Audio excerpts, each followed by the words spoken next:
Hello and welcome. In this video, we are going to master the Preorder Traversal algorithm for binary trees. This is a fundamental concept in data structures that comes up frequently in coding interviews and competitive programming. Before we dive into the traversal, let's quickly recap what a binary tree is. It is a data structure made up of nodes. Each node can have at most two children, which we call the left child and the right child. The entire structure starts from a single node at the top, known as the root. Traversal simply means visiting every node in the tree exactly once.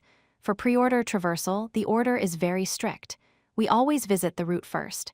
Then, we traverse the entire left subtree. Finally, we traverse the right subtree. You can remember it as root, left, right. Let's trace this on a simple tree. We have 5 nodes here. Node 1 is our root. We will track our output sequence at the bottom of the screen. Right now, it is empty because we haven't processed anything yet. Following our rule, we start with the root. We immediately visit node 1. We add 1 to our output sequence. Now that the root is handled, our next priority is the left side. We move to the left child, which is node 2. Since 2 is the root of its own small subtree, we treat it just like the main root.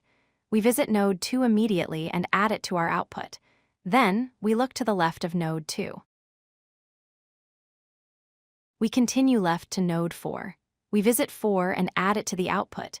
Node 4 has no children, so we are done with this path. We backtrack up to node 2. Back at node 2, we have finished its left side, so now we check its right side. We find node 5. We visit 5 and add it to the output. Now, the entire left subtree of our original root, node 1, is completely finished. We return to the main root, node 1. We have done the root and we have done the left. The only thing remaining is the right child. We move to node 3, visit it, and add it to the list. Our final preorder sequence is 1, 2, 4, 5, 3. Here is how we write this in code. We use a recursive function. First, we check if the node is null. If so, we return. If not, we print the node's value. Then, we recursively call the function on the left child, followed by the right child. This recursion handles all the backtracking for us. Finally, let's look at the performance. The time complexity is O of n because we visit every node exactly once.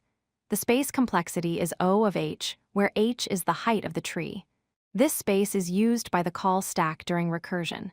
In the worst case, for a straight line tree, this could be O of n.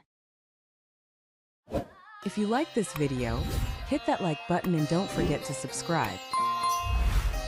Visit codelucky.com for more such useful content.